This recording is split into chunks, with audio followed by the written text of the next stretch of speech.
Welcome to the program. Now, there is an economic blueprint that is known as Vision 2030 that was crafted in 2008. That is about 8 years ago. It is meant to guide Kenya's roadmap to economic prosperity, both at the national level and your pocket level, so to speak. But what exactly does it mean for you? I think for sure the promises are being accomplished. The Vision 2030 is viable. The country is trying, but because of corruption, we may end up being behind. And to put things into perspective regarding the achievements so far, the challenges and way forward, in the show we have the chairman of the Vision 2030 Delivery Board, Dr. James Mwangi. Our economy has become very resilient in dealing with global shocks.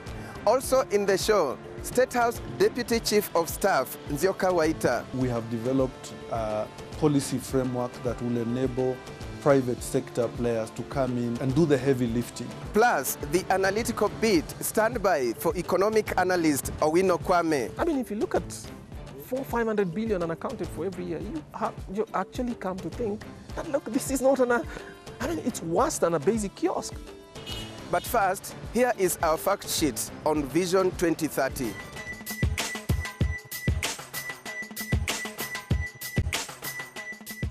Vision 2030 is Kenya's development blueprint aimed at transforming the country into a middle-income economy through the provision of high-quality life to the citizens by the year 2030. It was launched on 10th June 2008 by President Mwai Kibaki to realize, among other things, a newly industrializing economy in line with 3 pillars, namely economic, social, and political. The economic pillar aims to improve the prosperity of all Kenyans through an economic development scheme covering all the regions of the country. The political pillar aims to realize a democratic political system founded on issue-based politics that respect the rule of law and protect the rights as well as freedoms of every person in Kenya. The social pillar, on the other hand, aims to build a just and cohesive society in a clean and secure environment, thereby improving the quality of life for all people in Kenya. Regarding the Vision 2030 management, the current Acting Director General is Professor Gituro Wainaina, who took over from Mugo Kibati, the first Director General. And there is a delivery board whose chair is Dr. James Mwangi.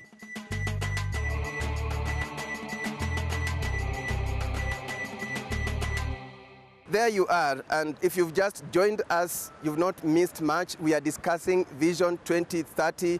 What are the achievements so far? What are the challenges and how are they being tackled?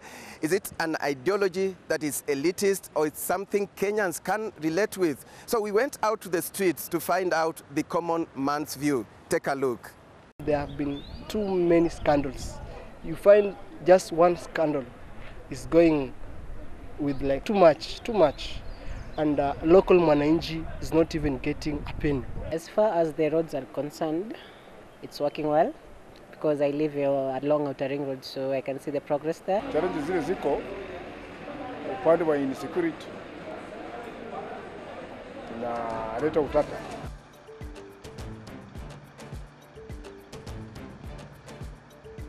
Time now to hear from the chairman of the delivery board, Dr. James Mwangi.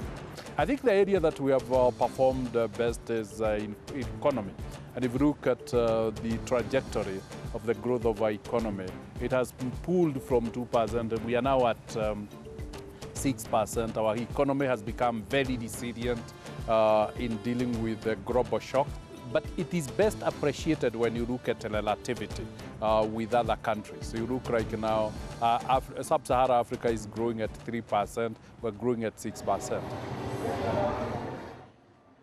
So 6% growth rate, is that good enough? And how far from the target? We already actually far behind because we intended to have 10, we are just at the 5-6% level. Obviously, that's a bit low. So what that means is for us to attain the real target that we intended, we'd have to work much, much faster. Put it this way, has Vision 2030 translated to better life for Kenyans?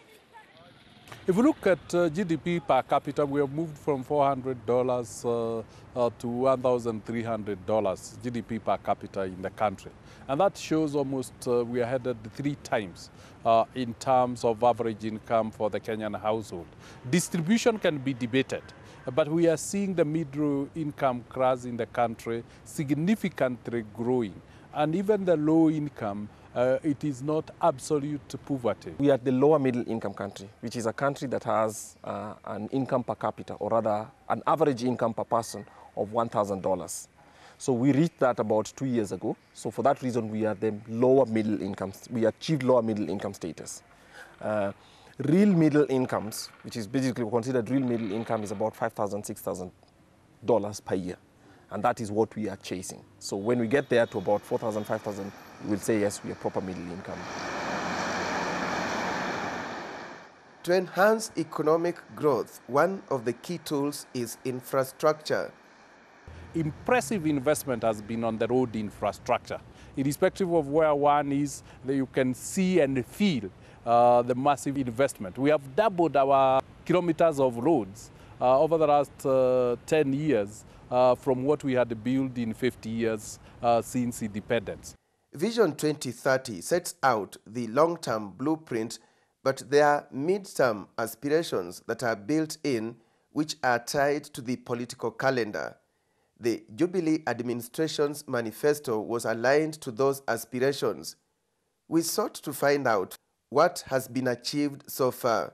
Investment in the standard gauge rail as one component. We look at the capacity of our ports. So at Kilindini, for instance, the doubling of the throughput, the clearing throughput at Kilindini through the expansion of the port facility. You look at the aviation subsector within the transport sector and the work that we have done to expand Jomo Kenyatta International Airport, both the arrivals, departures, and the work that we are now doing to make the airport the strategic hub for the region. The other key flagship project of Vision 2030 is the Konza Technology City, located some 160 kilometers south of Nairobi.